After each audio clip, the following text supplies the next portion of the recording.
sobrang ganda nung kanilang dagat doon sa Masbate. Nasabi ko na isa yon sa mga pinakamaganda na nakita ko.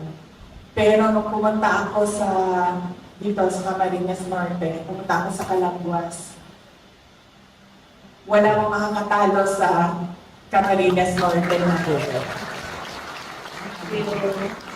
na ganda ng islands ninyo. Sobra.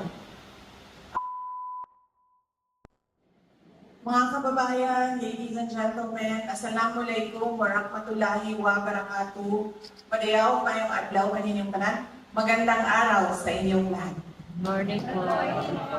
Una po ang aking pagpapasalamat kay Sir John de la Cruz at sa inyo pong lahat sa oras ninyo ngayong araw na ito na ibinigay para sa akin. Actually, ang request ko ay small group lang pero masaya ako at nagulat ako nung nalaman ko na madami ang pupunta para sa short gathering natin. Ang gusto ko lang naman ay mangamusta sa inyo at magpasalamat unang-una sa inyong boto, sa inyong suporta, sa inyong kampanya para sa akin noong nakaraang 2022 elections. Maraming salamat sa inyo. Pangalawa po ay ang pagpapasalamat ko sa suporta ninyo noon nung ako ay Department of Education Secretary at sa inyong patuloy na suporta sa opisina ng pangalawang Pangulo ng Pilipinas. Maraming salamat sa inyo.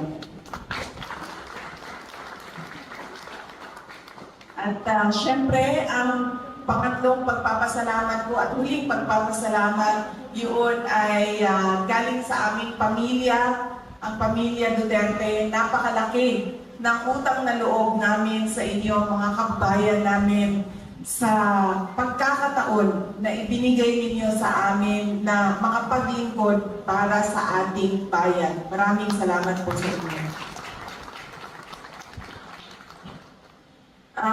Noong kami po ay nangangampanya noong 2022, gano'n po kami, nagbaylan po kami mula Davao City, paakyat ng Ilocos, tapos paikot, pababa, balik ng Davao City. Dumaan po kami dito sa area ng Bicol at pagkatapos ko pong nanalo bilang Vice President at naupo bilang Vice President, isang beses lang po ako nakabalik doon sa Naga para po doon sa problema namin sa mga teachers na naging biktima ng krimen doon sa Naga. Mabilis lang yung biyahe namin noon. Pinuntahan lang namin yung mga teachers at kinausap namin sila. At tinulungan namin sila kung paano gagawin yung kaso nila kontra doon sa suspect na tinuturo nila. Tapos masaya ako dahil nung nakaraang linggo, nakatanggap ako ng invitation. Sabi nung kaibigan ko na tiga-Naga, kung libre daw ako, ay iniimbitahan nila ako na ma-witness yung 100 years na ay 100 years na mass ng centennial coronation ni Ina. So, nandoon kami nung Friday para umattend ng misa at binisita din namin yung mga kaibigan namin doon sa Naga. Kaibigan namin simula noong 2015, 2016, 2019 at syempre yung mga kaibigan na noong 2022 na tumulong sa aming kandidatura. At pagkatapos noon, sabi ko, puntahan natin yung island barangays ng Vinsons para tingnan yung makausap yung mga tao. Kami kasi sa Davao City, wala kaming island barangays. Pero napansin ko, maraming probinsyang ang maraming mga island barangays. So, pumunta kami doon sa Calaguas. Nakausap namin yung dalawang kapitana nila doon sa kanila, tatlong babaeng kapitan, tatlong barangay.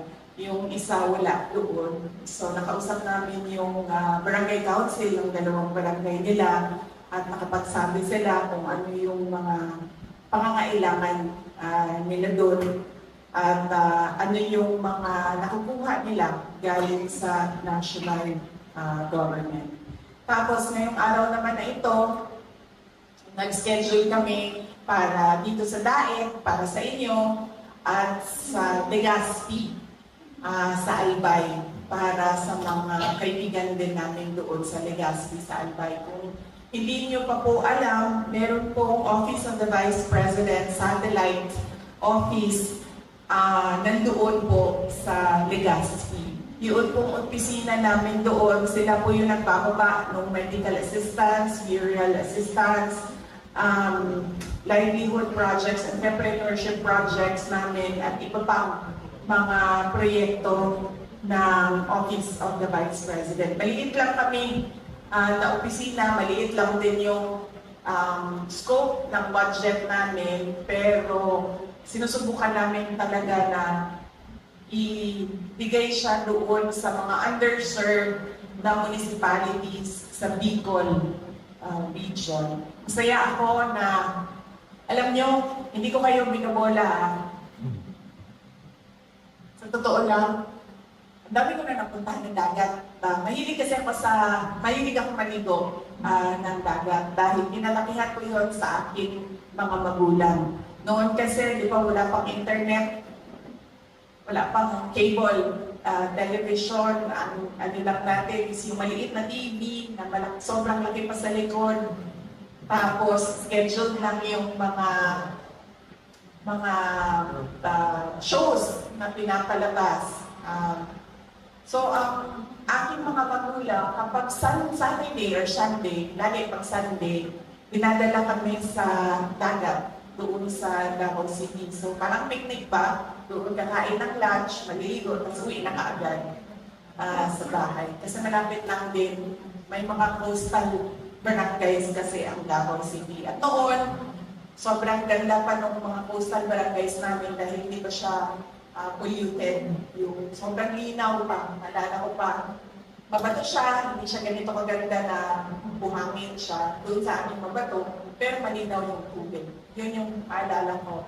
At syempre, kapag yun ang paulit-ulit na ginagawa nung ikaw ay bata pa, nadadala mo siya kapag ikaw ay may edad na. So, pag ako nag-iisip na mamasyal, lagi ang una niyan is kung nasaan yung dagat.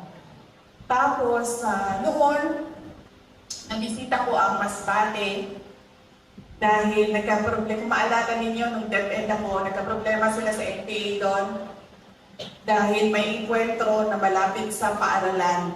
Tapos yung mga bata at yung mga guro ay natakot na pumasok sa school, kaya pinuntahan namin, nag-request kami ng stress debriefing sa mga first responders ng Department of Education. Kinausap namin yung mga bata at kinausap namin yung mga teachers na kung anong gagawin, kung takot pa yung bata pumasok or takot yung teacher na pumasok. So nakabisita ako sa Masbate at nung panahon na yon, sobrang dami ng binisita namin na municipality kasi lahat sila apektado. Naghahabulan kasi yung operation ng military tsaka ng hinahabol nila na NPA. So, yung magkatigit-tigit na mga municipality, apektado sila. Pila ka buka ito ang yatuan dito? 7 municipalities yung binisita namin sa Masbate. Tapos, kailangan namin mag-overnight doon at nag-overnight kami sa Municipality of Balud sa Masbate. Sobrang ganda nung kanilang dagat doon sa Masbate. Nasabi ko na Isa yon sa mga pinakamaganda na nakita ko. Pero nung pumunta ako dito sa Camarines Norte, pumunta ako sa Calanguas, walang makakatalo sa Camarines Norte na ganda ng islands ninyo. Sobra. Akala ko nga, di ba lagi na sinasabi ng mga tao na sa Palawan, syempre Boracay na talaga yun eh. World known na siya. Pero pag magtatanong ka sa mga tao na nakaikot ng Pilipinas, sasabihin nila maganda sa Palawan. Maganda ang dagat sa Palawan. Nakapunta akong Palawan sa Coron, pero masasabi ko talaga na yung mga dagat dito sa Bicol Region, sila yung mga nasa taas, top of the list. At nasabi ko talaga na walang mga katalo, kasi nakapunta na rin ako ng Phuket, Thailand. Walang makatalo talaga sa ganda ng mga isla ng Pilipinas. Meron ako nakita na sa tingin ko lalaban dito sa Bicol Region, pero hindi kasi ako nakapunta doon sa island. Nakikita ko lang siya sa airplane. Kapag mababa na yung lipad ng airplane, nakikita ko yung mga islands nila, pero hindi ko pa yun napuntahan ang Sulu. Ang mga islands doon sa tabi ng Bulong. Sobrang ganda ng kanilang lugar. Isa yon sa mga pangarap ko na magbisita yung mga island barangays ng Bulong doon sa probinsya ng Sulu. Kaya yon, sobrang saya namin at masaya din kami dahil pagdating namin doon, sabi ng mga taga-Calanguas, sabi nila, ay, ang swerte mo kasi ganitong panahon, maano na daw yung dagat, maalon na daw yung dagat. Sabi niya, hira na ang tumatawid dito pag ganitong panahon kasi malaki na yung mga alon. Pero noong 2 araw na nandun kami, maganda yung panahon. Pinagbigyan, sabi ko nga doon sa isang banggero, sabi ko pinagbigyan kasi kami ng Diyos. Tumawa siya ng tumawa. Kahit si Mayor kanina, doon sa Vinsons, nag-courtesy call ako sa kanya sa Municipal Hall. Sabi niya, alam mo, ngayon lang ako nakabiyahe ng Calanguas na ganitong panahon na walang alon sa dagat. So, sobrang saya dahil pinagbigyan ni Ina. So, yun po, yung iba ko pong mga pinagdadaanan, alam niyo naman na po yun. Hindi ko na po ito kwento ulit sa inyo lahat. Sa totoo lang, hinahanap nila ako doon ngayon sa House of Representatives kasi pinag-uusapan nila ang budget ng Office of the Vice President. Sino naka-livestream sila doon, hinahanap nila ako. Pakisabi na lang, nandito ako sa inyo. Sabi ko sa kanila, binibigay ko na yan sa inyo kung anong gusto niyong gawin sa budget ng Office of the Vice President. Bahala na kayo. Basta kami, kung anong meron, yun ang tutuloy-tuloy ang trabaho ng Office of the Vice President. Kung ano pong matulong namin sa opisina namin, sa Legazpi, Albay, ang coverage po nila ay buong Bicol Region. Konti lang po yan sila pero sinusubukan nila na mapuntahan lahat. Kung ano pong matulong namin, ipaalam niyo po sa amin dahil alam ko na pinili ninyo ako para magtrabaho sa bayan. Mga kababayan, ang lahat po ng ginagawa natin ay para sa Diyos, sa bayan at bawat pamilyang Pilipino. Maraming salamat po. Thank you for watching, and before you go, please do not forget to subscribe to my YouTube channel, Hussein Batute, click the like button and share. Shukran.